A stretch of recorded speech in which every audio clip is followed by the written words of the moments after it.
All right, everyone. Good afternoon. I'm Councilmember Stephanie Hancock, Chair of the Transportation, Airports, and Public Works Committee. Along with me are our co-chair, which is Françoise Bergan, and Angela Lawson, Council Member, joining this call today. So we're going to jump right in.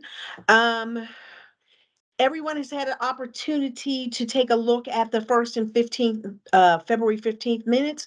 If there are no objections, we will go ahead and approve those minutes and move on. I'm good with the minutes. Okay, fantastic. So we don't have any items under the consent, so we will keep moving forward to the general business. The first thing would be the Connecting Aurora Multimodal Transportation Master Plan update. And staff should be giving us a presentation also with an outside speaker, Keith Borsheim. We are ready to go. Right, thank you. Here, Hancock and the member of the committee, we're very glad to come back again to provide another update. The consultant will make the presentation, but this update is going to be on the overall project process and specifically as well as on the engagement plan. So with that, I'd like to introduce the HDR project consultant, project manager, Keith Borsheim, to make the presentation. Thank you. Thank you, Huilong. Happy to be back and great to see you all again. We're just going to give a short presentation. I'm going to attempt to share my screen. 1 second here. Okay, do you all see the presentation?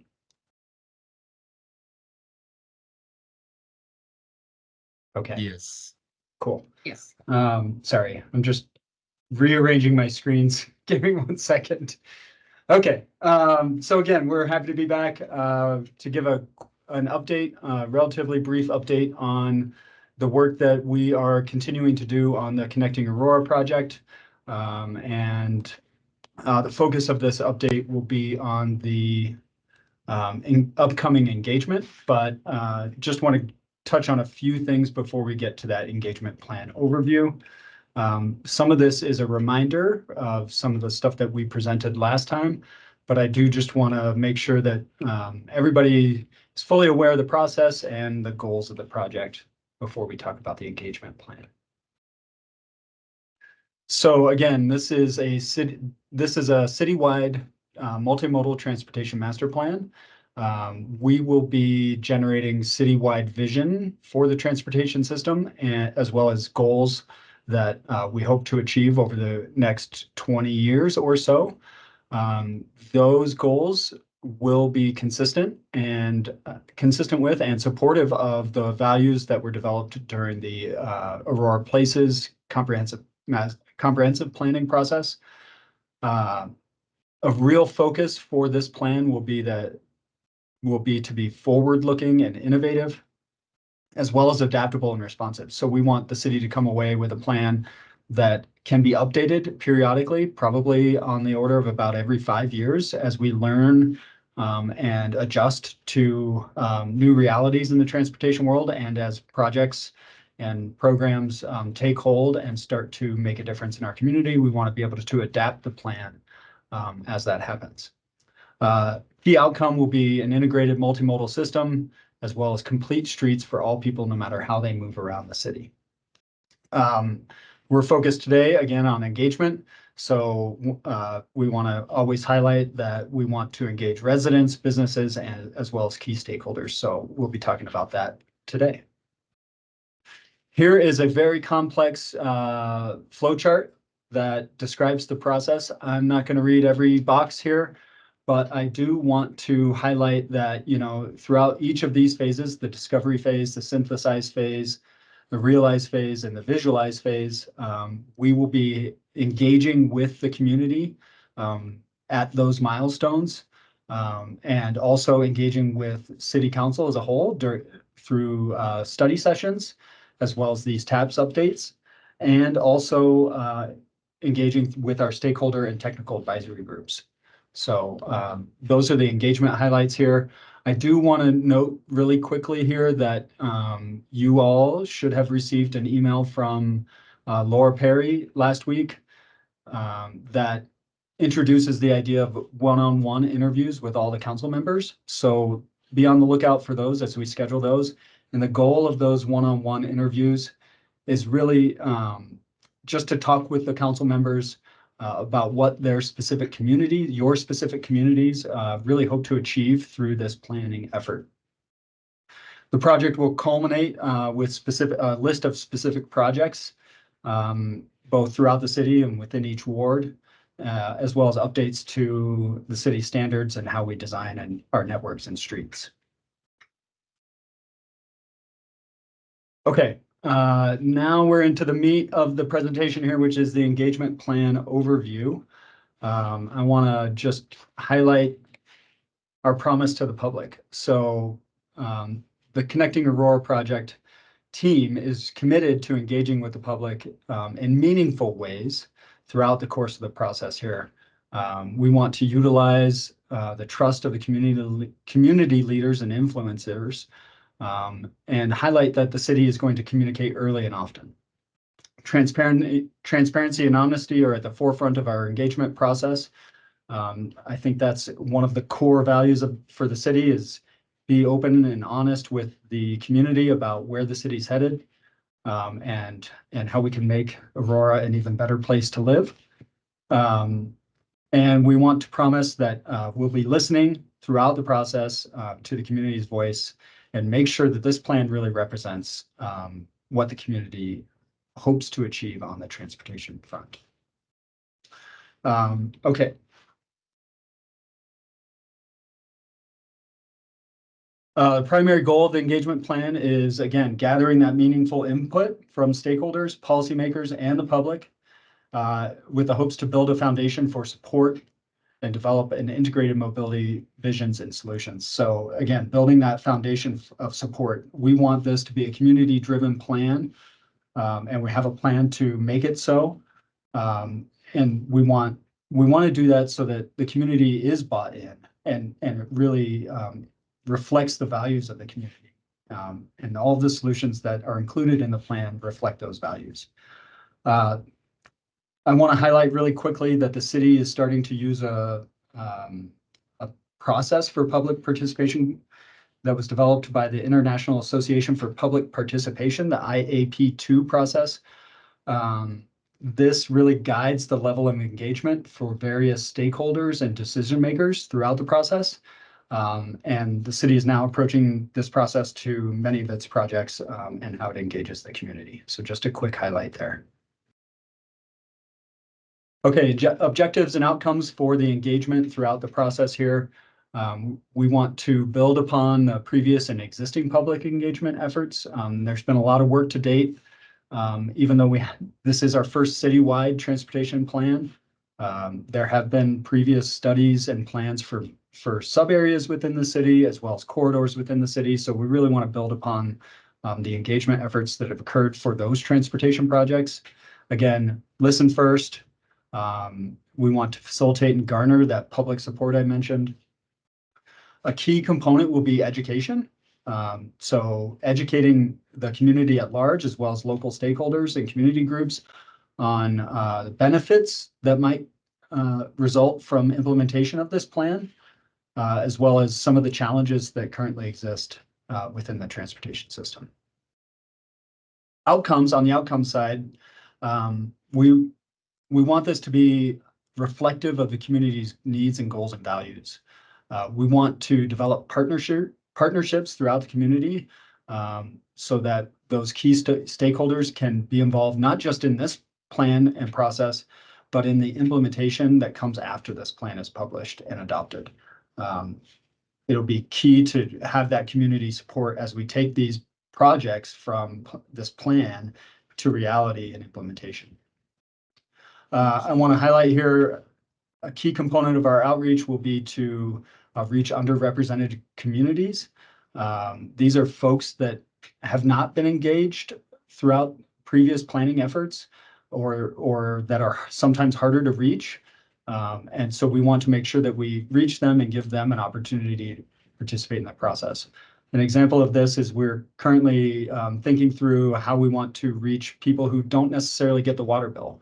So maybe we're sending postcards to folks who don't get the water bill and the insert that comes with that water bill that highlights some of these public engagement efforts.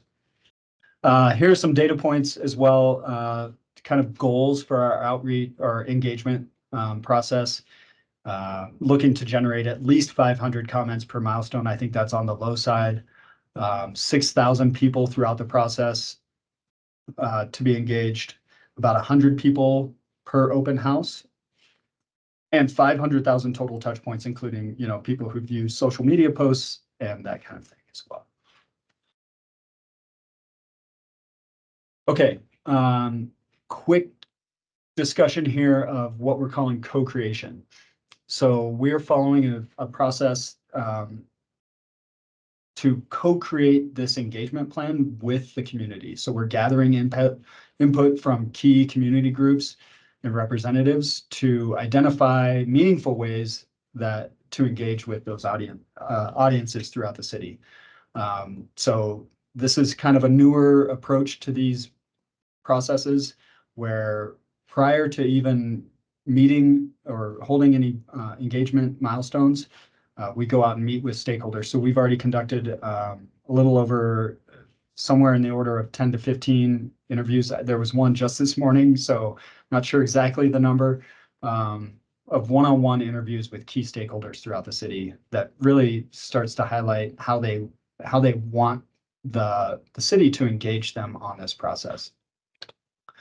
Some initial outcomes from those meetings. Everybody we've talked to is really honored and excited to be a liaison or resource for us to reach their communities. One of the things that they've highlighted is that conducting outreach by ward is probably the best approach. And so, identifying tactics that can reach the different wards and the different communities within those wards will be key for us. Considering new platforms, not just your standard open house public meetings and online open house meetings, but other ways to get our messages out to these communities. On the recommendation side, transit service gaps have been highlighted for us as a key issue facing the city so far. Of course, there are over 150 languages spoken in the city, so it will be hard for us to translate into all of those different languages. So they've told us to use our resources more wisely and call upon them to be our translators as needed. When we do host public meetings, they've asked for it to be more of a family night so that, we're not pulling them away from their family time.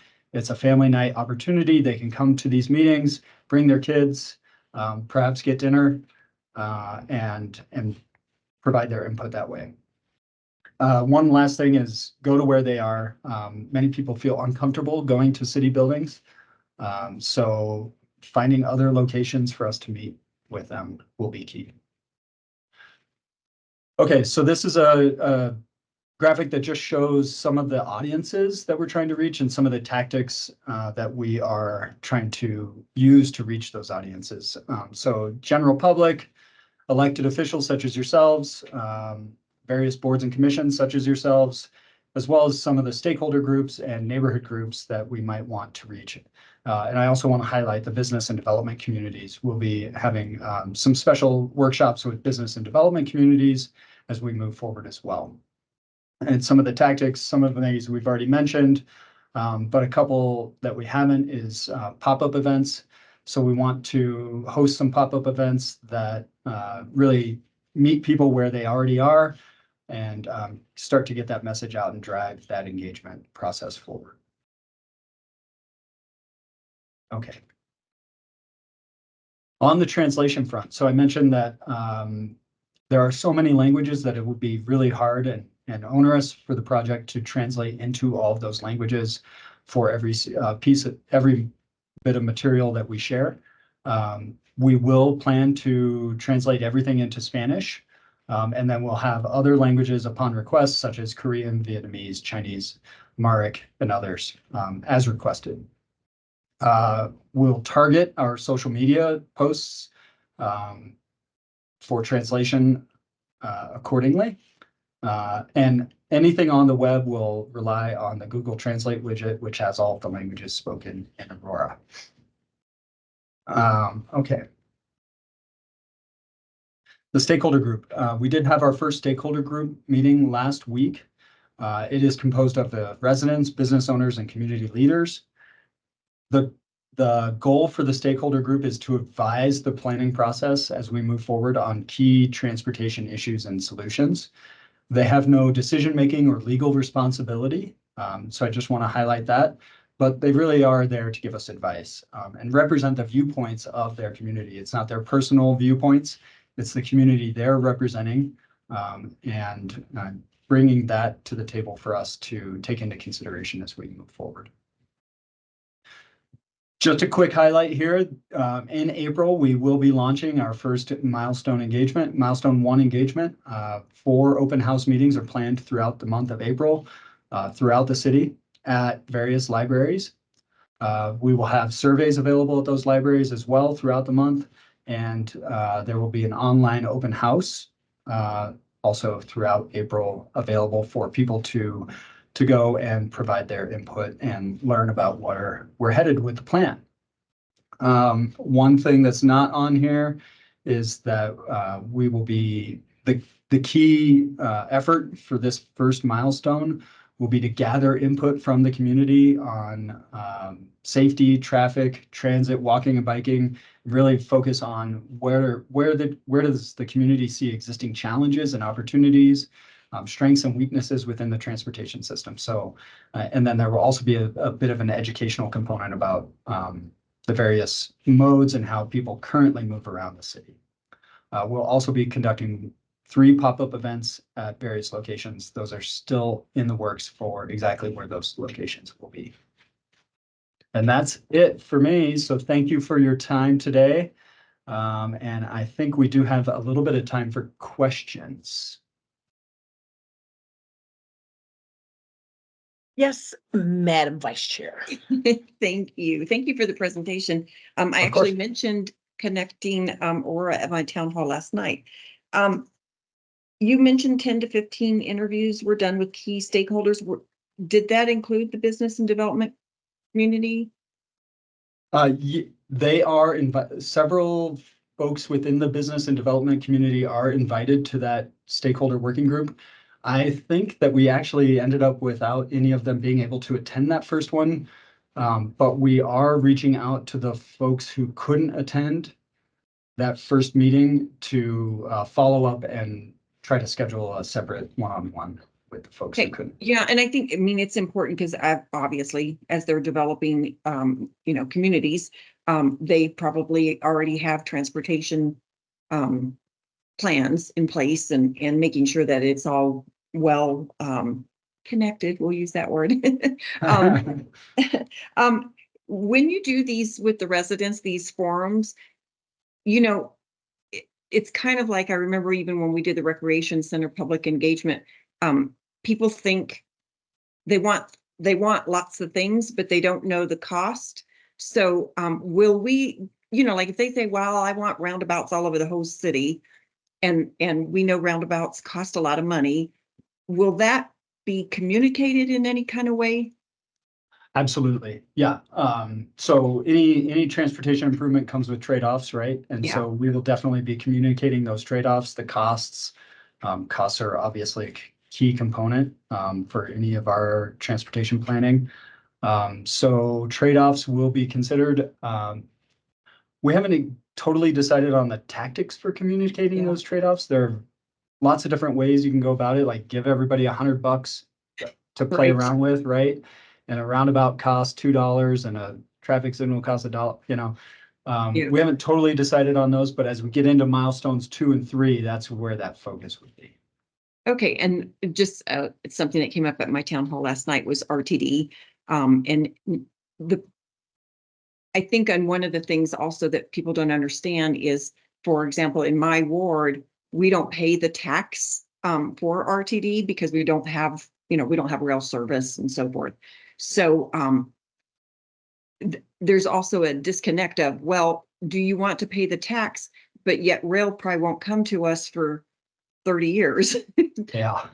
So anyway, I just want to make that point. Thank you. Yeah, key trade-off. And actually that brings up a great point that I meant to point out is during the milestone 1 public open houses, we will have some RTD representation at those open houses and just trying to help the public understand exactly who's responsible for what within our transportation system. And so, having RTD there representing and providing that information about what it is that they do versus what the city does. Great. Thank you very much. Of course. I had a question. My town hall is on the 11th, and I'm noticing that you're having the Missing Viejo Library one the day before. Would it be valuable? Because my last town hall had about 50 people there. Would it be valuable to have some of that information available at the town halls that are going forward since you're doing them through the end of April? Yeah, for sure. I believe Tara's on, and she can provide a little bit more information on this. Tara is our community engagement lead with HDR. But we are providing a packet for distribution to council members to use at town halls that has some, not all of the information that will be at the public houses, but some of it. And it'll have the link also to that open house that'll be available online as well. It's always good to be able to catch people right when they're there, and say, hey, I've got this nifty packet. Take like 10 minutes and fill that out before you Absolutely. go. And that way we can gather, the information for folks who may not otherwise have the time, energy, or inclination to go to these other things. So just get them while they're captive, right? Absolutely. Totally agree. Yeah, Okay. so be on the lookout for that as you have your town halls. That'll be in your inbox. Okay. Okay. Um, so Oh, we were go ahead. I'm sorry. I switched screens. I'm only on one thing. Any other questions? I'm sorry. I do, Chair Yes. Hancock. Keith, Yes, thank you so much for the presentation, and I'm glad that you're going to be going to the town halls, and I'm glad RTD is going to be present at some of these meetings. I hope that, especially that we have the new developments of the TODs, that we definitely get to those residents. I know in Councilmember Hancock's, that's a definitely area by 9 Mile. The question I have for you too is when we're talking about RTD and we're talking about transit, so we're talking about bus and we're also talking about the train. Um, I hope that can actually be a category that can kind of be broken out. And I'm not telling you what to do. The reason why I'm asking is because it's safety concerns. I came down I-25, which I rarely take Parker Road and I go to Denver, but this time I came down at night. And just kind of noticing there was hardly nobody really on the train. Dark stations all the way down. I probably wouldn't want to be on there. And then the time frame that the trains are operating, someone has to stand out. So there's, to me, a lot of different issues with that. I'll be interested to know what you want people to get onto these transit services, but there are safety issues. Today, I think it was yesterday, the A line going to the airport was delayed. So there's a lot of things with transit that I hope that we really could get a lot of input from residents who we want to utilize those services, but there's still a lot of issues with those services, including all the safety issues that come along with the bus and also with the trains. So just some input on that. Really great. Thank you, Councilmember Lawson, excuse me. The way the city staff is kind of thinking about this is it's a transit plan, it's a biking plan, it's a walking plan, and it's a traffic plan, right? And so those components are all going to come together into this plan. So the way the public open house is set up is actually we'll have stations for transit, in addition to the RTD station. And it's a really valuable comment. I mean, safety is not just getting in crashes in your car, right? It's a sense of personal safety. And it's not just limited to transit either. It's when you're walking as well. And that personal safety aspect really comes into play when people make their choice about how they want to move around the city. So really appreciate that comment. Thank you. Anyone else have any questions? You guys good? And I just wanted to mention also when we're talking about folks who ride bikes, because in my area too, we see a lot of people on bikes. And you know, to be able to, when I rode a bike and took the train, I took my bike on the train because I didn't want to leave it for fear that it wouldn't be there when I got back. So, you know, to be able to address that and encouraging people, especially as the months get warmer, people are going to be wanting to use bikes to get around the city. To be sure that we touch on that as well, so that, again, to Councilmember Lawson's point about safety, security, and you know, incenting people and motivating people to use these multimodal options, and they can feel safe and secure in doing that. Yeah, great comment. Appreciate that. Okay, any other questions, anyone? So with that said, I guess we can move on to our next piece. Now, are we going to just approve all these in one fell swoop? Cindy, advise. Because we have A, B, C, and D. They're all, you know, they're all together. Can we review all these and then consent to move them forward in one, or you want to do this one at a time? So A through C are informational for you, and we don't need any action. And then Okay. on D, we will need your approval to move the item forward. So, Okay. Okay, Thank well you. then let's move on to B and C then.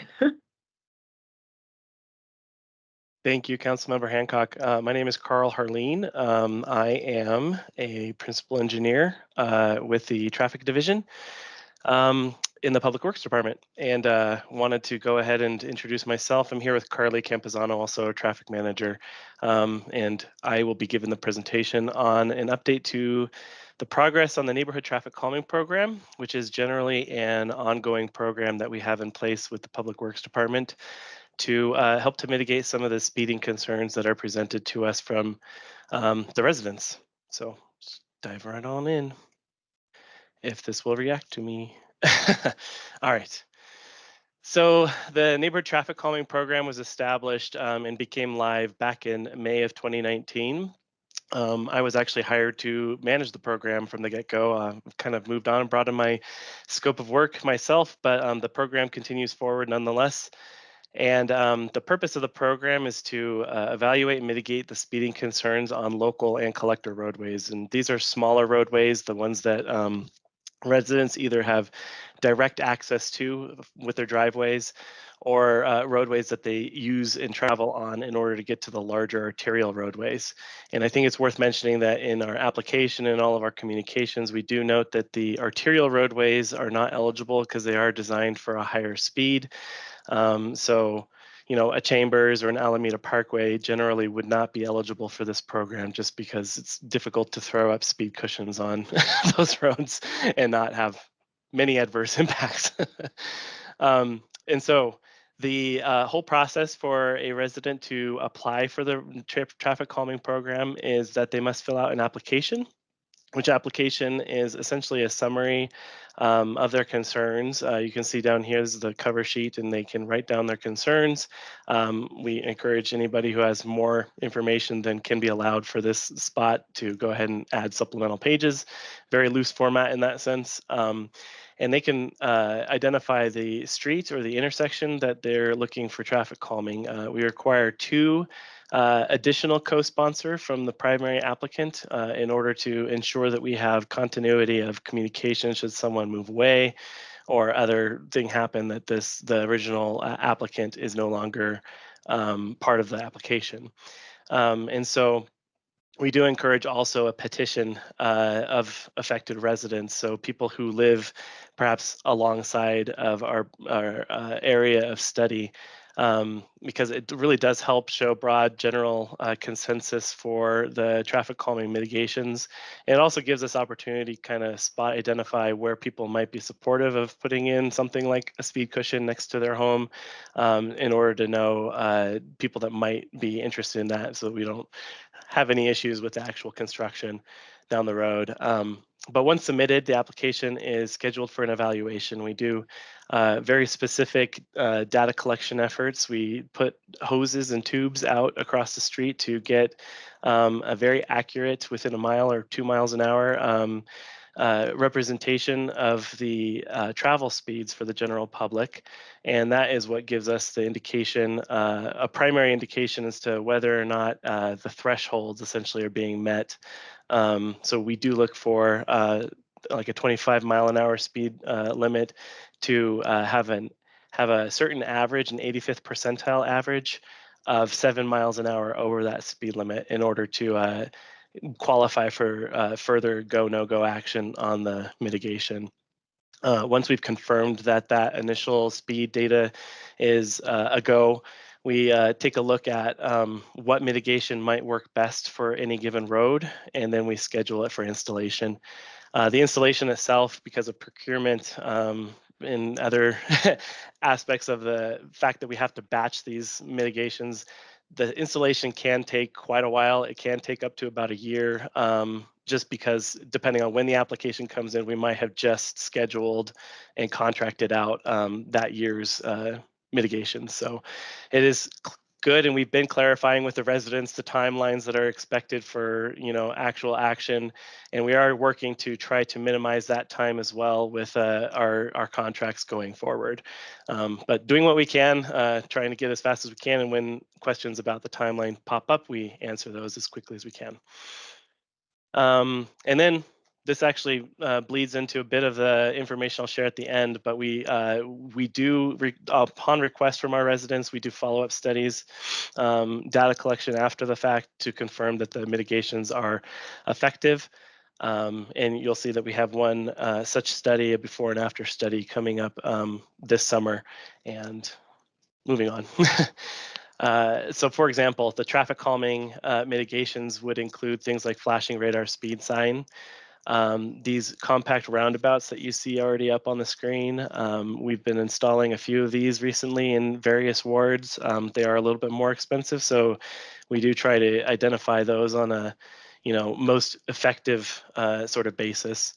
The speed cushions that we have here, I think they've popped up plenty throughout the city, so we're all pretty familiar with them at this point, I think. There was a time back before 2019 where they were quite rare, so we've been pretty busy with our installations. We have roadway striping, so in the sense where it's just a wide road with no indications to where the travel lanes are, we might add center lines and lane designations and bike lanes to give the visual representation to a driver that they are more in a neighborhood and slow down. So curb bulb outs, other road diets, pedestrian crossings. These are an example of our rectangular rapid flashing beacon, and a pedestrian pushes the button and it lights up. So it gives us a lot better visibility for a pedestrian crossing. So since the program inception, you can see we're actually at 158 or 159. This was a couple weeks ago. We generally get 1 or 2 applications every week or two. And so we are up to 157 applications. And we can see total wise, we've gotten 103 sites that were planned for mitigations. A bulk of those we've already installed. And we've identified 48 that didn't meet our thresholds, or they were prioritized against our our available budget and just wasn't able to be prioritized for a specific mitigation at the time. And we do have 6 active applications which we're collecting data on and are pending decision. All right, so this is the last presentation that we gave was in May of 2023. So it's been just under a year. We've had 35 applications come in this last year, 17 are planned for mitigation, 13 we've determined are not warranted and have communicated that much to the residents, and we have 5 that are pending decision. So it's about the same percentage. We've kind of tracked pretty similarly, but I think this year we've identified that we're for larger installations, we're spending a bit more money on the larger installations, so we have to pare back some of the actual quantities of mitigations that we're putting in. All right, so the program total, we see that we have this variety of installations. We have lots of LED stop signs. We have a large number of speed cushions because the applications we're receiving are bulk on residential roadways where driveways and children are out playing. So the speed cushions really are the most effective to bring the speeds down to that 20 to 25 mile an hour range. So we've been putting those in a lot. And then for larger collectors, the speed feedback signs have proven to be more effective on those roads where the speed limit might be 30 or even 35 miles an hour. And since May of 2023, we were planning on contracting out this year's the 2024 contract of speed cushions, the speed limit feedback signs, and those are 20 and 3 for total quantities there. We have 2 roundabouts that we're constructing this year, done by our contractor at Nora Concrete over on Conservatory as well. And this is a brief history and breakdown of our budget. You can see in 2022, we got a supplemental of 2.5 million to be used essentially during to projects and roads that are adjacent to schools, and also to help fund our roundabout projects, which, I mean, you can see in 2023, once the things were contracted out, we have quite a big expenditure for the roundabouts the following year. So we are actively using that money if it's not already used. And going forward, we are also kind of spending the money in a little bit in excess of this year's budget and the projected budget, in the anticipation that we have some, not in the anticipation, but in the fact that we do have a little bit leftover budget to utilize for pedestrian crossings and speed cushions and other installations according to our prioritization. So we do have 642.5 thousand allocated for this year, and then the same projected for next year. Let's see, so the budget items, so the funds are allocated for 2024, 2025. Those are more in line with the previous year's budgets, and not any lower than we would expect and about what we were expecting. So I think we're good to move forward with our current usage, and our current prioritization will still apply. We are accepting and evaluating additional applications as they come in. There's nothing to slow us down, right? Applications are prioritized according to our criteria that we evaluate on based on the annual budget. So if that were to go up or go down, then we'd be able to implement more or fewer mitigations accordingly. For the benefit of any residents that might contact you, our traffic calming information can be found at auroragov.org/traffic calming. And we also do encourage anyone through Access Aurora or anywhere else to go ahead and email the traffic calming inbox, which is trafficcalming@auroragov.org. And the final item is that we have plans, and we've scoped out, and we're beginning to scope out the before and after study, trying to get a good picture of what the first 5 years of implementation has looked like as far as effectiveness and actually reducing travel speeds. From there, we'll be able to kind of adjust as needed our mitigations and our plans and the use of our budget. And so that's really an exciting thing for me to be able to kind of put my finger on and be able to make some plans going forward. That presentation for the before and after study we'll be giving later this year in about the fall. Any questions? I have Yes. couple. Thank you. It's a very popular program for sure, as you know. So when you budget, when you make, or I should say, when you analyze the traffic calming application, and you go out and look at what would work, like I saw just like I think one roundabout on one of the charts. Do you say, oh, a roundabout would work here, but we just don't have the money because they cost more? I mean, because I only saw just one for the whole city, if I read that correctly. So I was just wondering, because Yeah. I know in my ward there, people have asked about roundabouts, and maybe they don't work. And I know Carly knows that Inspiration, we've talked about it quite a lot, and it physically was not able to be engineered. Yeah, and thank you for that question. I apologize. I think my camera went out. If it didn't, then that's great. But Yeah, no, the roundabouts, we actually do have more than one. Currently, we are constructing the 2 this summer, which is the ones on Conservatory. We have an Alexander and de Gaulle intersection. I think that's down in Ward 6, right? Yep. That went in this last late summer, early fall, I think. And we have 3 that are currently under design. So one at Yale and Ventura, and then one at Florida and Moline.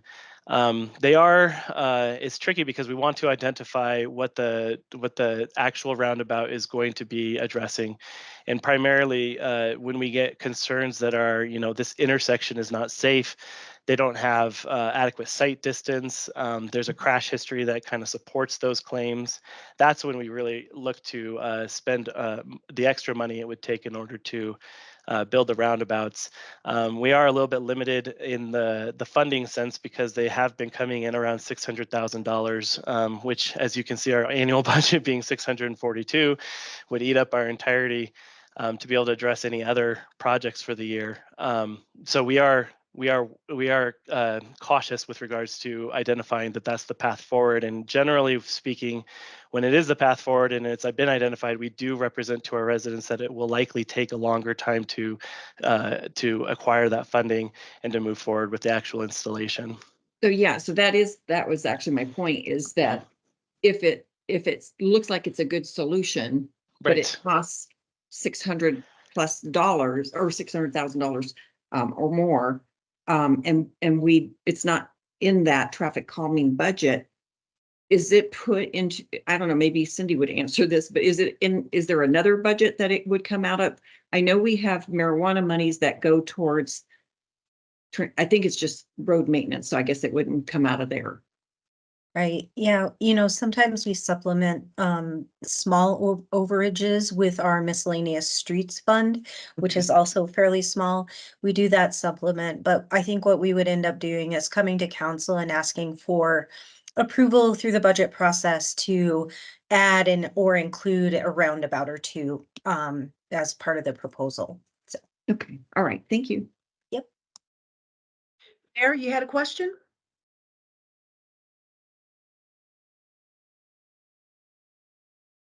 I'm hearing you, Mayor.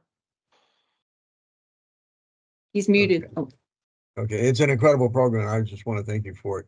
I am just wondering, and I've referred so many people to it. I'm part of your workload. But I haven't gotten, I assume they're complainers, and so they're not complaining once they feel like they've got some say in the matter. And it's a great process. The only thing I would ask is there when you go online, is there a way you can download a form? Or is it just they have to do it online? Yeah, so the form, it both has a link to be able to fill out a web form. So essentially just entering your information on the internet. I actually haven't received that form of a submittal in a long time. Probably good to check the functionality of that. But they can and do download often the actual Okay. application from the website and submit it either via scan and email or mail it directly to our offices. I'm just sometimes we get somebody who calls in with a traffic complaint, and they're not very computer literate. Mhm. And so I think I would certainly be willing to mail out a hard copy to them and with a And we return envelope or something like that. We do that often, yeah. So Okay. mailing it out to anybody who feels more comfortable that way. We generally Okay. ask them what they feel most comfortable with and go that Okay. route. Well, wonderful program. Thank you. Thank you. Yes, very impressive, and I certainly have noticed in Ward 4, the traffic cushions in front of the elementary schools and on some of the side streets that I know we're getting complaints, and most importantly on Iliff, the flashing crossing light right there near Iliff and what is it, just before Troy, I think. It's right in that mid area there, which, it's the Indianapolis Speedway. So it's kind of nice to see when people are trying to cross, they could actually get across the streets, especially since RTD stops right there. So it's kind of good to be able to have that. Does anyone have any more questions or comments? Thank you very much oh, Angela? Yes, Councilmember Lawson? I just want to say it's a good program, and especially in Ward 5 where we have Parker Road, we have a lot of main streets. You guys it's really been a great program. I thank you for Park Place Villas as well. They're getting a light there, and so I appreciate Carly taking on that effort as well. But a very good program, and you'll probably get some more requests, but thank you. That's what it's there for. Most Thank you. certainly for my ward, because it's an ongoing pain point for folks. So thank you. This is a I very actually- well received program. I actually have one more question. I'm Oh, sorry. yes. Yeah, it just came to mind. If they don't if they don't qualify for the traffic calming, so I'm sure you probably get some that come in and it is maybe a major arterial road. Do you then just say you don't qualify for the traffic calming program? However, we will take a look at that intersection for a signal or that type of thing. Yeah, we actually are in a good position since we generally field both of those categories of complaints. The larger scale, signalization or requests for enforcement, we do once we give them the indication if their application doesn't meet the criteria, then we try to address their needs in a different way. Okay. It just wouldn't be slotted for prioritization in the traffic calming program. Gotcha. Thank you. Mm-hmm.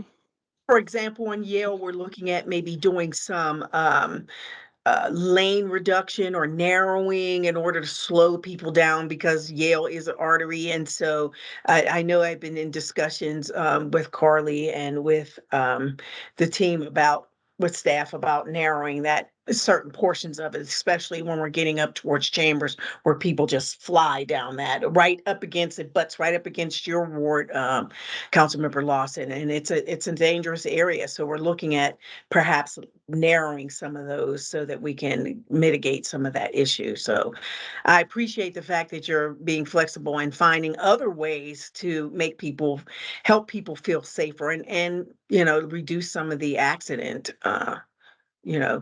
things on that corridor. So thank you very much. Appreciate the presentation. Thank you. All right. Thank you. So now we're going to move on to, let's see, C. 4C. So that is going to be my presentation. And Chair Hancock, what you said about Yale is a perfect segue because I'm actually covering that in this next one. So let me share screens and then we'll get going on this presentation. All right, and hopefully you guys can see my screen now. Uh-oh. Yes, I can see it. Okay, my Teams froze a second, but I think I'm back. Uh-oh. Can you let me know if you guys can hear me? Yes. Yep. Okay. Everyone's frozen on my side, but I'm just gonna go since you can apparently can see my screen and everything. So my name is Carly Campuzano. I'm the traffic manager in the Public Works Department. Presenting along with me as well is Haley Johansson, our city engineer. And we are going to be presenting on street sections and speed reduction strategies. And let's see. So let me, you know what? Well, before I totally get going, I'm going to stop sharing and reshare just to try to unfreeze my computer.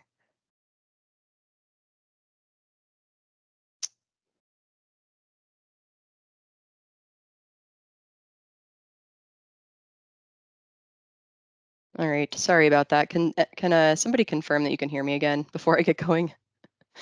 Yes. I can hear you. Okay. I can hear you. Okay, I'm going with it. Thank you, everybody. All right. So here is, here's an overview of the presentation of what Haley and I are going to cover today. First, we're going to go over the 3 E's of road safety. Next, I'll briefly cover the 20 is Plenty initiative and some key takeaways from a presentation that we gave last year. Then Haley is going to cover street sections in Aurora and some information on that. Then I'll briefly touch on traffic calming, even though Carl just gave a very good in-depth overview of the presentation. I'll touch on that briefly again, as well as some other retrofit projects. And then I'll go over a specific lane rebalancing example project. And the project we have selected to show as an example is along Yale. And I'm going to go over some roundabout information as part of this as well. So just as we get going, what I wanted to highlight is that this presentation is actually a combination of 3 different presentations that Haley and I gave to the TAPS committee last year.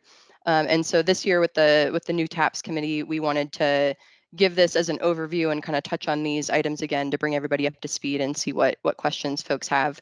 But this is information only, so we don't need an action on this. It's just an update on a few of these items covered in the agenda.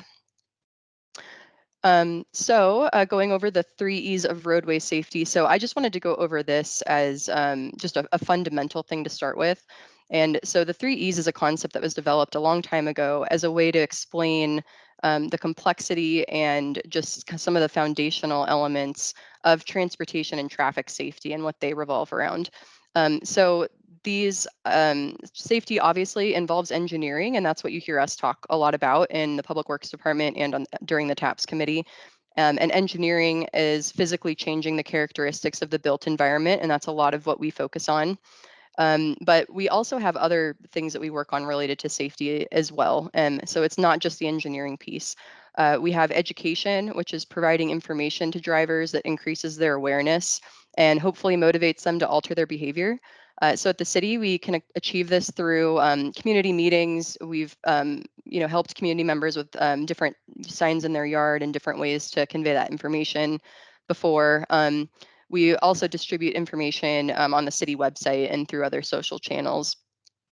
And then on the enforcement side, that's more related to APD's initiatives and enforcement efforts, but enforcement is really just issuing those citations for violations of the law and encouraging conformance with the law.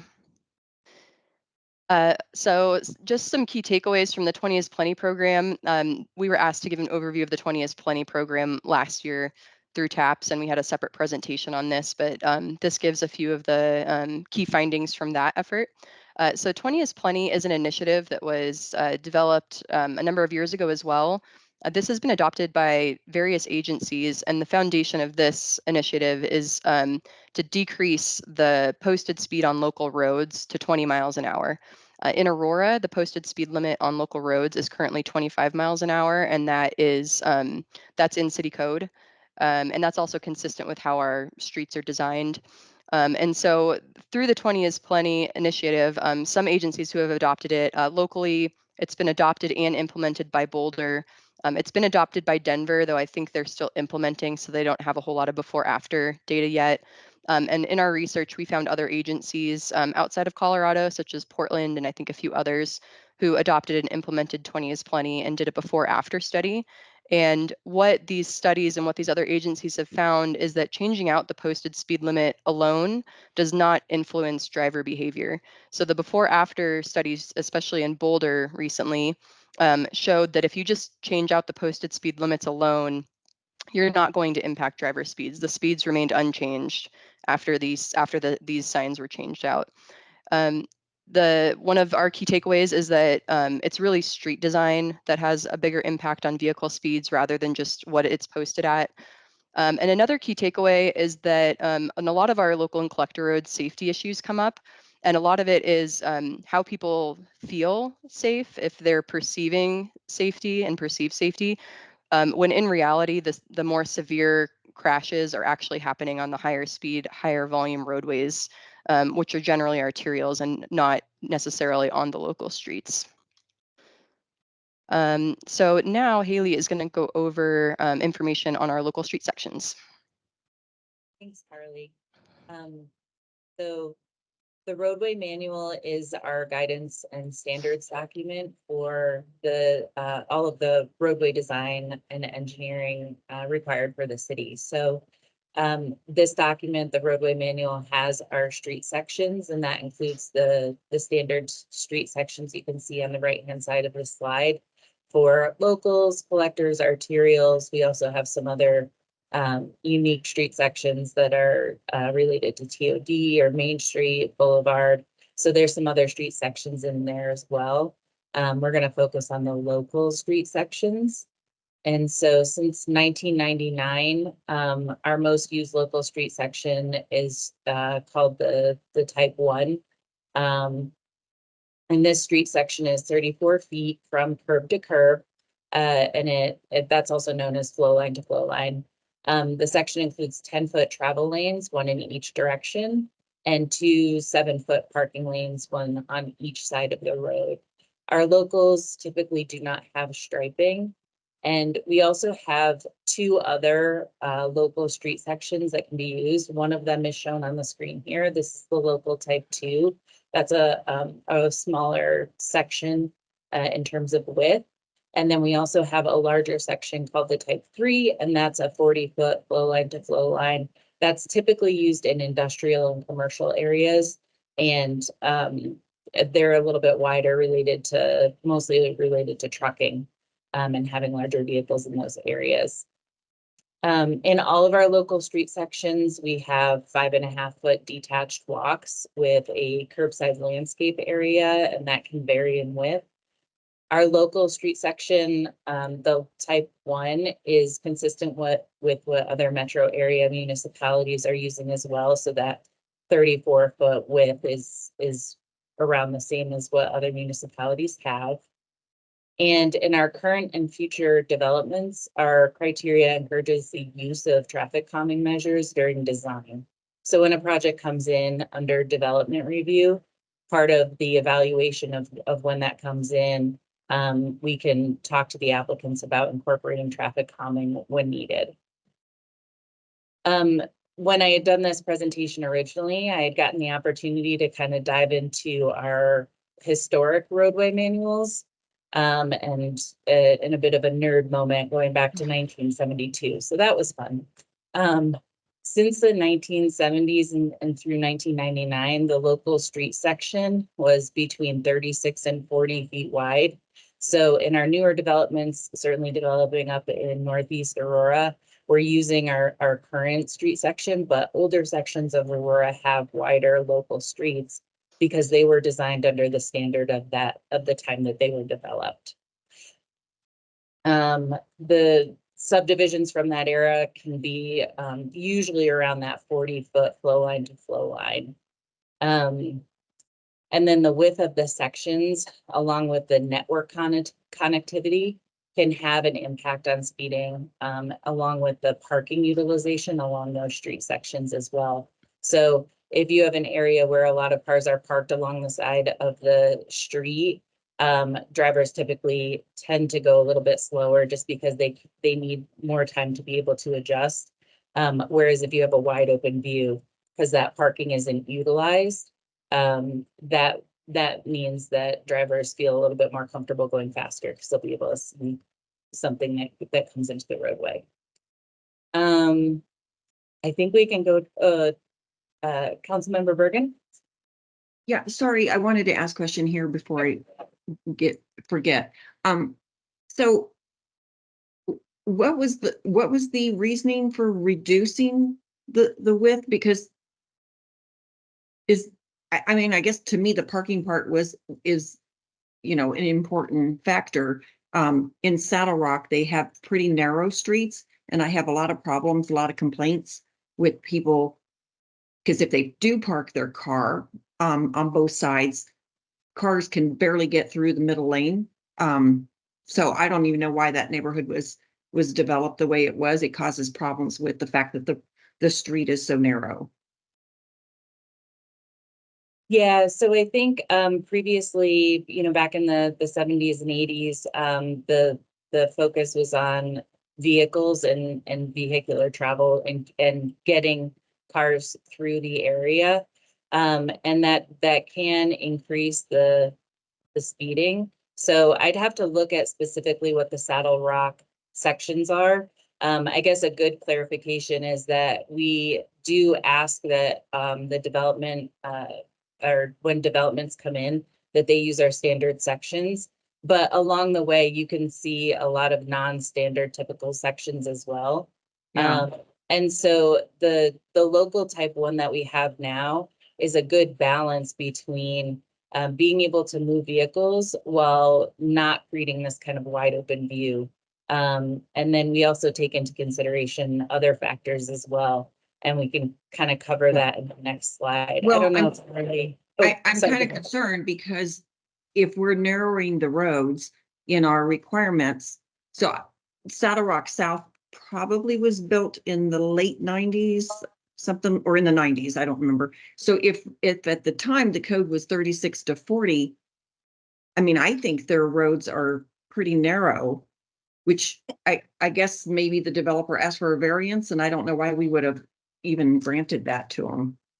And Councilmember Bergan, I'm having vague recollections of a request for narrower streets as well as restricted parking. And I know Scott Bauman, our parking manager, is on here. Scott, did you want to add anything to that area specifically? Yeah, so Saddle Rock developers requested and were given a variance to have the narrow streets in Saddle Rock. So there is technically no parking allowed in Saddle Rock on street. So all the parking requirements are either your driveway, your Or that little garage, or those cutout. pocket parking lots Right. that are But throughout then there. they So fill up. so on street is not allowed in Saddle Rock. It's a special condition. I wish we wouldn't have done it, but Right. we're kind of stuck with it now. But that's a Yeah. unique situation there in Saddle Rock. Yeah, and the problem is when people have gatherings, family, birthday parties or graduation parties or whatever, those little pocket parking are not sufficient, and that's where I get all the complaints. So, Yep. Yeah, anyway, thank you.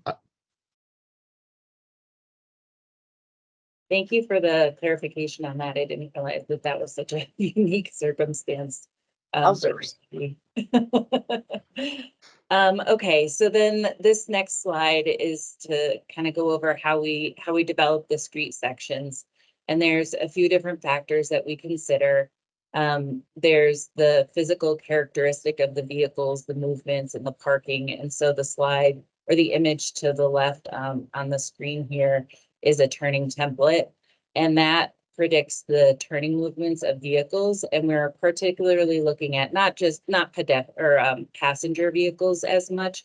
We're looking at emergency vehicles as a primary vehicle that we're looking for. We want to make sure that they can maneuver, particularly the intersections. Buses for when school buses or larger delivery vehicles are coming through the neighborhood. That they have the ability to maneuver the neighborhood and the streets within there.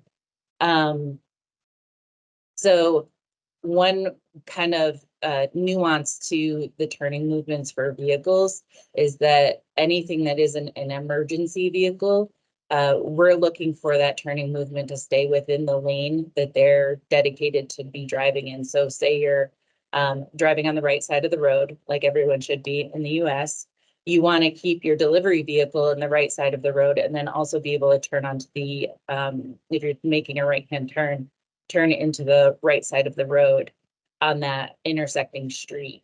Emergency vehicles, when they're responding to an emergency, have the ability to use the other lane. And the kind of thought process behind that is typically they would have their sirens and lights on. And so they have more, people can see them more easy when they're maneuvering the neighborhood. Other areas of consideration that we're looking for in terms of how we develop the street sections and their widths, or if there's going to be schools or other high demand uses. The street width and the parking requirements are important to consider there, especially with buses or just school passenger pickup and drop off. Those have a concentrated kind of high volume of use at that time and high parking utilization. And then the other kind of fundamental side is that we want to use typical street sections in the city to provide consistency to the traveling public. People know what to expect when they go from neighborhood to neighborhood. And then it also sets a baseline for a city standard. So when someone comes in to develop within Aurora, they know at least what we're initially looking for. Now they may ask for a variance and they can certainly request that, but the expectation is set at the outset of when they come in for the development. Carly already touched on this, but our local speed limits are 25 miles per hour. And with that, that's all that I have for this slide.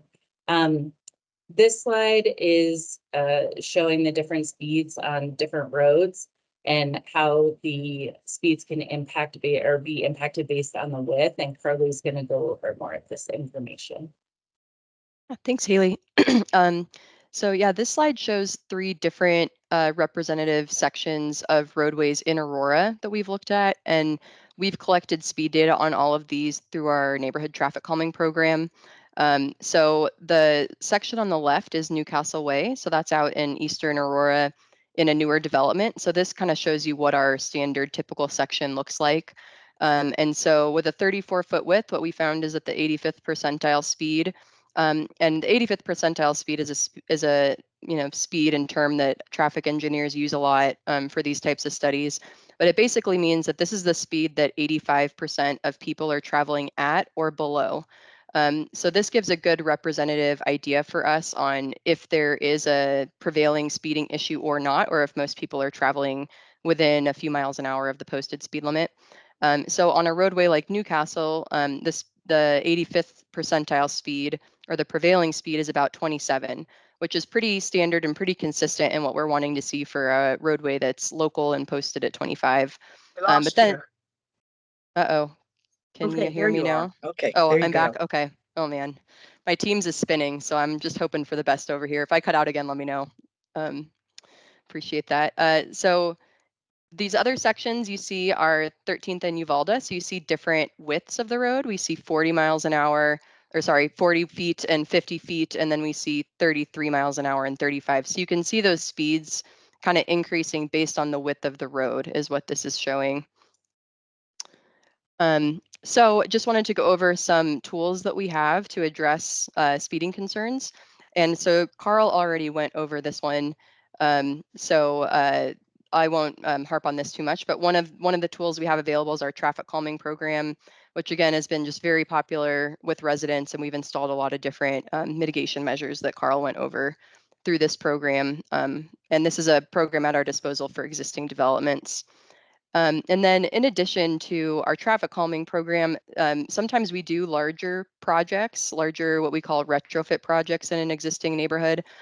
These pictures on this slide show a recent sidewalk widening project that we recently completed on Lima Street in Ward 4. And so larger retrofit projects definitely can be possible, but they do come with some additional considerations.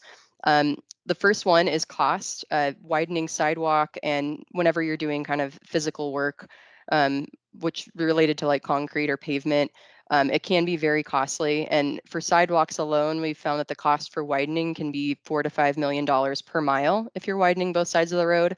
So that's a pretty high cost for some of these improvements. Retrofit projects also come with some different constructability issues and impacts to residents who already live there. Because maybe in a newer neighborhood, people could be more expecting of construction, but in an existing neighborhood, it can be more impactful for people if they can't access their driveway during certain times, or if we're impacting their landscaping for these types of projects. For retrofit projects, we also have to try to design around existing grading issues, drainage facilities, and a lot of times we do have to relocate and design around utilities as well. Utilities can mean our own city utilities with water, it could mean Excel, it can mean various utilities. Also, in a lot of these projects in neighborhoods, there can be very mature trees, and we try to avoid impacts to those as well. And then another consideration with retrofit projects is right-of-way. Generally, the city does have public right-of-way back to a certain point adjacent to public roads.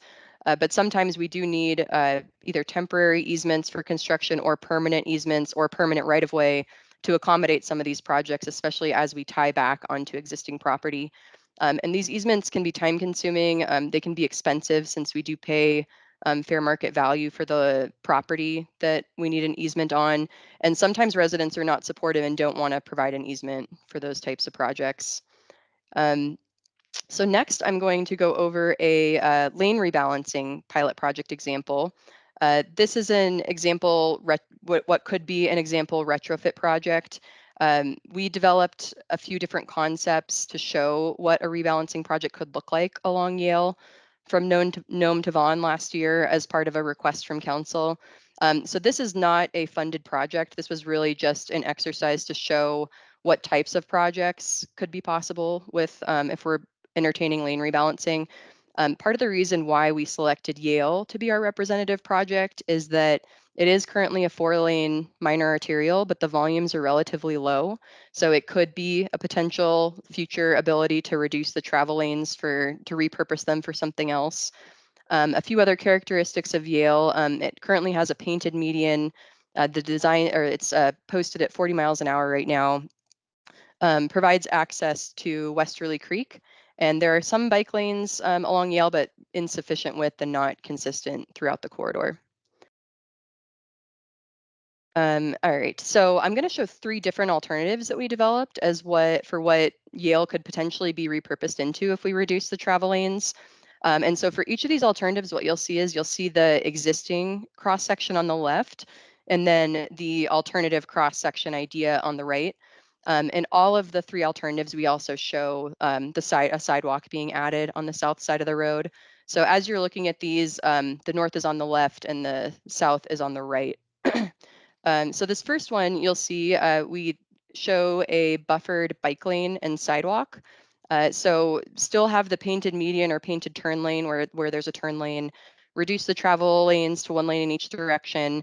And then we have a bike lane on each side of the road that's separated by striping and some sort of vertical physical element to provide that buffer. Alternative B is another idea. This is a buffered cycle track.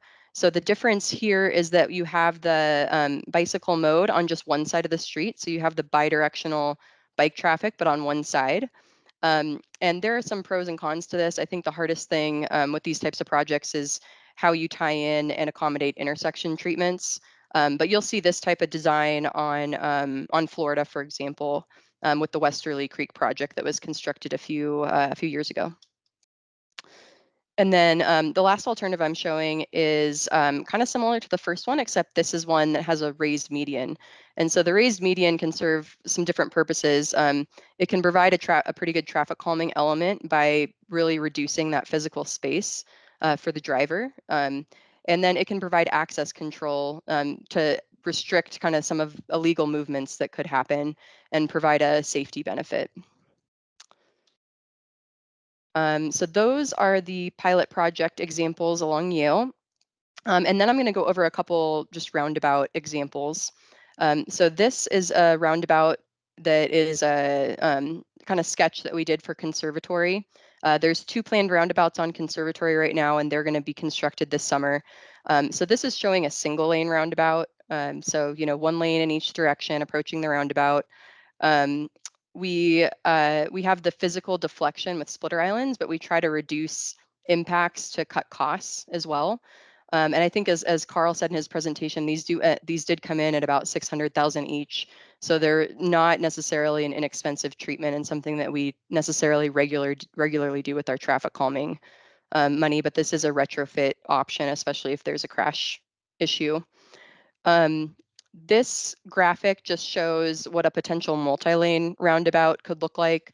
We tried to draw one that could fit on Yale if Yale remained 4 lanes. And we have done a multi-lane roundabout relatively recently in front of Regis Jesuit High School. That was a safety-related project. And so that roundabout was constructed recently and has been pretty well received. And the cost, though, did come in at over $1 million for that roundabout. So that one was a lot of years in the making to get that one to work. So just wanted to touch on some pros and cons related to roundabouts. And we've talked about some of these already. One of the biggest benefits is really crash reduction and safety. Roundabouts provide deflection angles to slow people as they enter, and they also reduce the amount of conflict points at the intersection. So all those together really provide a good safety related benefit and crash reduction. They provide traffic calming, again, by slowing vehicles on the entry. And then they can provide placemaking and a better level of comfort for pedestrians as well. And then on the con side, one of the main cons about roundabouts is really the cost, which we've talked about. The mini or compact roundabouts could be as low as about $500 for a very simple roundabout without any big impacts. to, a bigger roundabout could cost $1 to $2 million for something that's more complex and a little larger. Roundabouts could also involve more right-of-way impacts, especially in those retrofit neighborhood types of applications.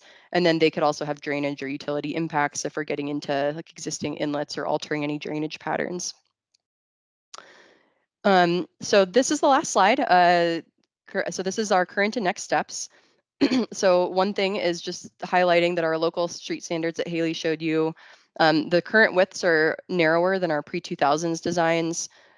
So we are using those narrower roadway sections for newer developments.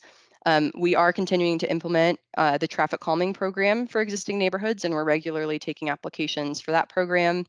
And then connecting Aurora, which we've talked about earlier this meeting as well. We do have a specific task item to identify lane rebalancing opportunities and to develop a list of priority projects and associated costs.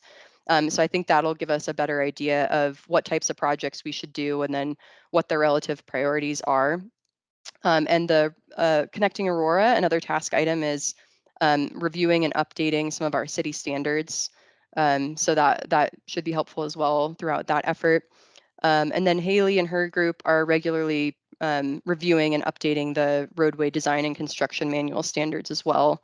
And I also wanted to note that just for some of our bigger projects, especially if they're safety driven, those are projects that sometimes we apply for grants for, and we've been pretty successful lately in being awarded funding through grants to kind of bridge some of the gaps in our local funding in some cases.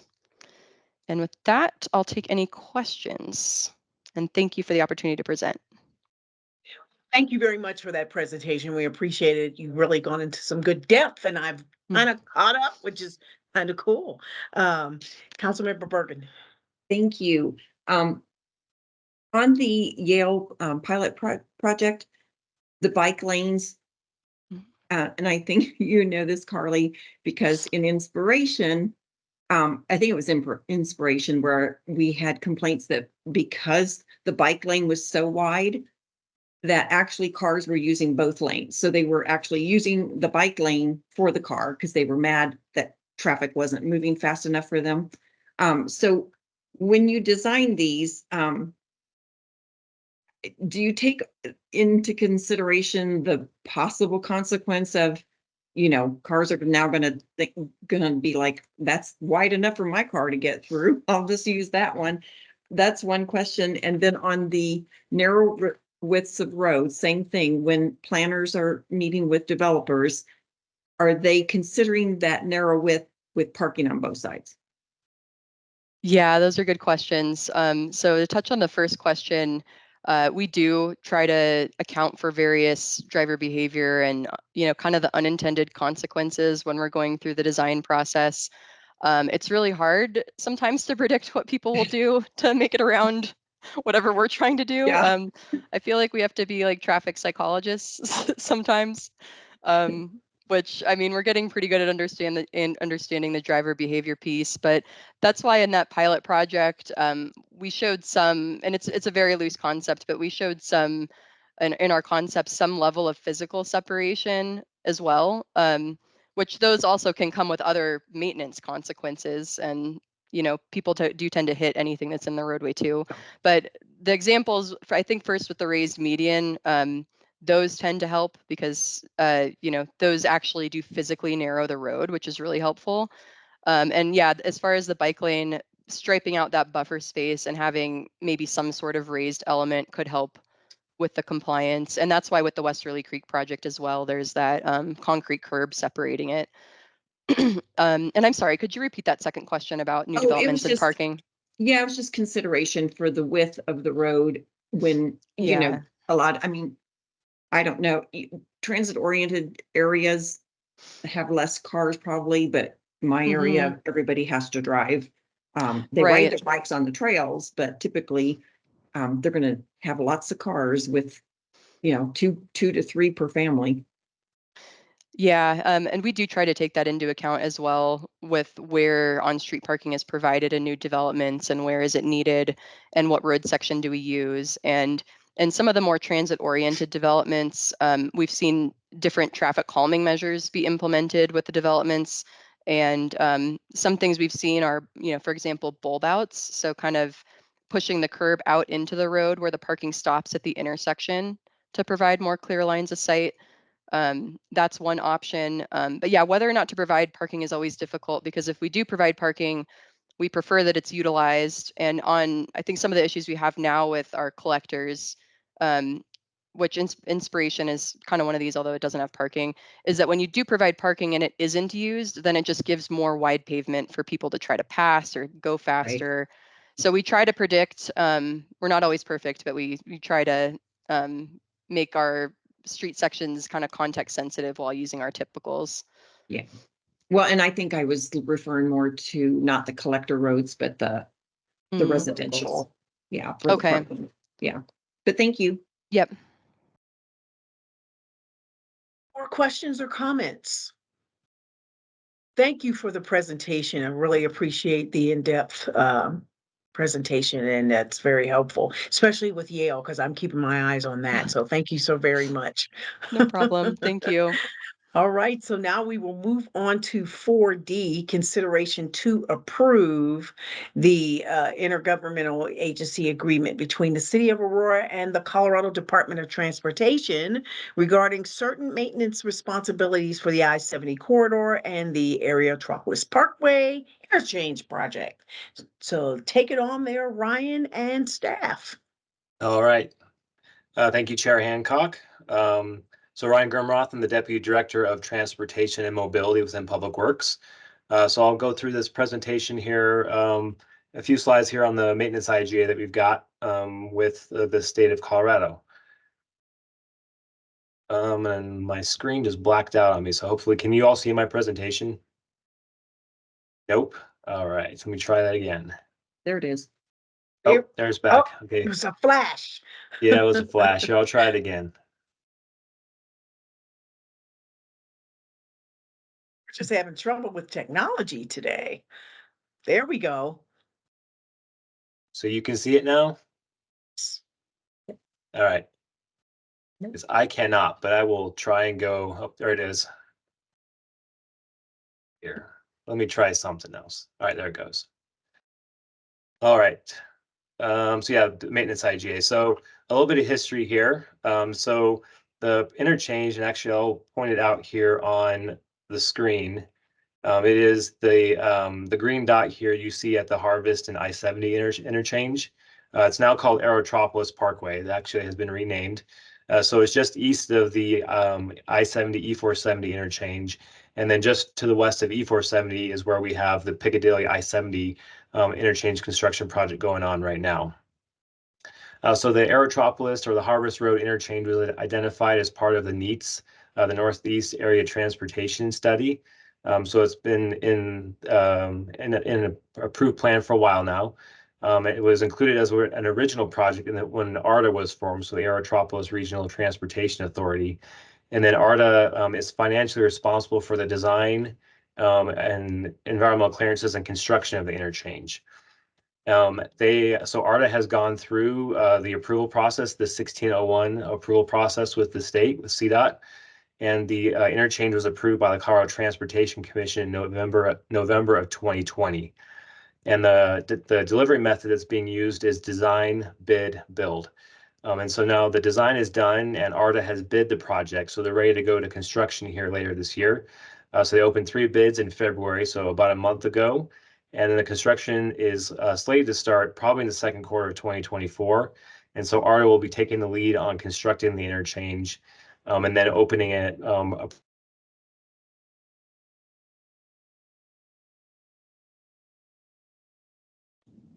We lost him. Wow, we lost him. Okay. Maybe Teams is not so good. I think it's Teams. Oh my Maybe gosh. we should go back to WebEx. Hang on, let me see if he gets back. I've got the PDF of the presentation here.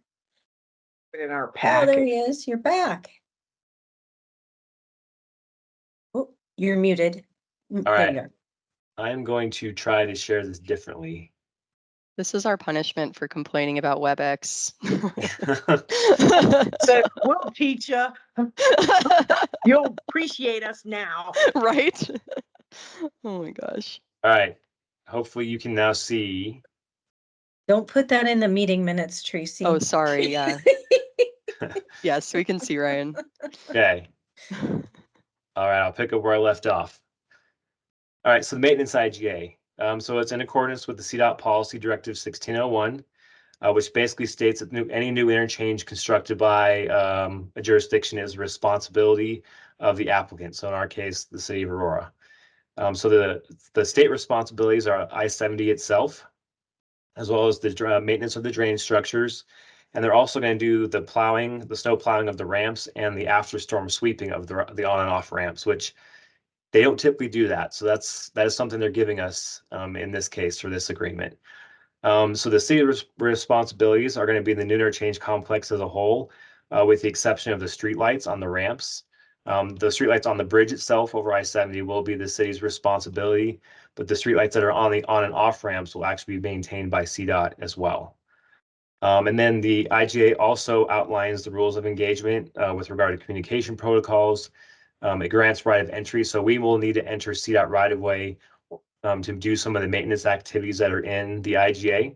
So it grants us that right of entry, and then also outlines process for reviewing traffic control, and then allows for the exchanging of services for us doing maintenance for the state and vice versa. So this is a graphic that was included in the packet. It shows you who's responsible for what maintenance and where. So basically anything that's green or light green on the map is going to be the city of Aurora's responsibility, as well as the blue. The blue are the drainage ponds for the drainage for the interchange. And then anything that's shown in the pink or the hatched out orange area that are on the on and off ramps, that's going to be the state of Colorado's maintenance responsibility. I can come back to this graphic if we need to. So this is a resolution, so there is action here for the committee today. So the question to the committee is, does the committee support moving the resolution for the intergovernmental agreement between the city of Aurora and CDOT regarding maintenance responsibilities for the I-70 and Aerotropolis Parkway interchange project forward to the next available study session? And with that, take questions. Any questions for committee? Councilmember Lawson, Councilmember Bergan. That I would move that we move this forward to the next study session then. Do we have Right. agreement? Yep. Yes.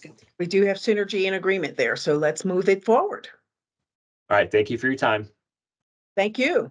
And I believe we did talk about this before, didn't we? Or maybe it was in my briefing that we discussed this, because I like the idea that the city and CDOT, or that CDOT and the other agencies are taking on a lot of the lion's share of this, the plowing and the maintenance and partnering with us in that way, which is a good thing for us. So Right. Yep. Thank you.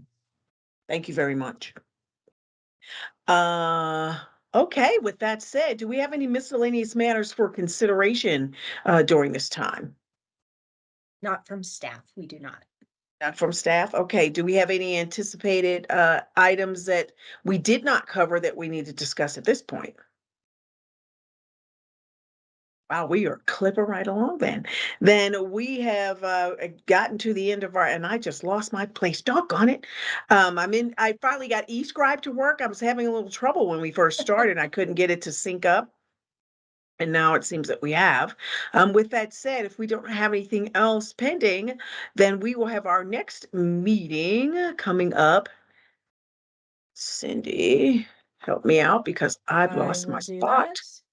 I see that. And also Chair Hancock, real quickly, I think we do have a list of anticipated topics for the next meeting. Did not make it into the agenda, but if it's okay, Ryan can go through that for us, and then I will get the next meeting for us too. Ryan, that would be fantastic. Yeah. So we have three items projected for the April agenda. Parker Quincy Smoky Hill will provide a project update. I know that was requested maybe a few meetings ago, so we'll provide an update to that project in April. We'll also have a fiber master plan update. So we're going to present the fiber master plan to the committee to show you what's going on with that master plan. And then we also have one more maintenance IGA, so 68th maintenance IGA with the Denver International Airport. That will also be on the agenda for next month. Okay, Is it fantastic. April I know 18th? Councilmember Lawson will be very excited to hear about that, right? Smoky Hill. And the next meeting is 1 PM on April 18th right now, currently scheduled, so. I think Angela might be on the DC lobbying. Yeah, I'll be just flying back, so. Okay. Is there any way that, I'm sorry to, Chair, if I could ask this request, or maybe from city staff, if we can maybe push that Smoky Hill one to another, is Yeah. it something that we're gonna Yeah. have to vote on? I just wanted to no. ask, I just really want to be here to listen to that from my constituents. And we could also, if you wanted to adjust the meeting date, that is also an option. So I would just throw that out for the committee as an option. Yeah, I'm It's your having to pleasure. change a lot of stuff because of the lobbying trip. We're leaving on the 16th and coming back on the 18th. Oh. So is it possible to maybe change the meeting? I'm just asking for the request. If not, I will just miss it. And you can move forward with the agenda. I'll just catch up with the Smoky Hill. Quincy.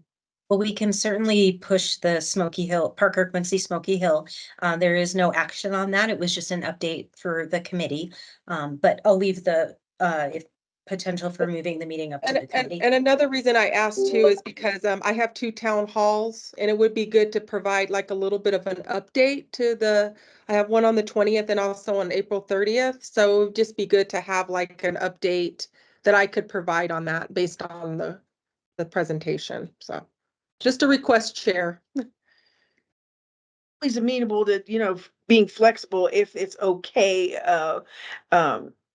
Councilmember Bergan, do you have a conflict can we look at, would you prefer, we could do the week prior? Is there a conflict if we do it the week prior, Cindy? Oh, that's a bad day for me.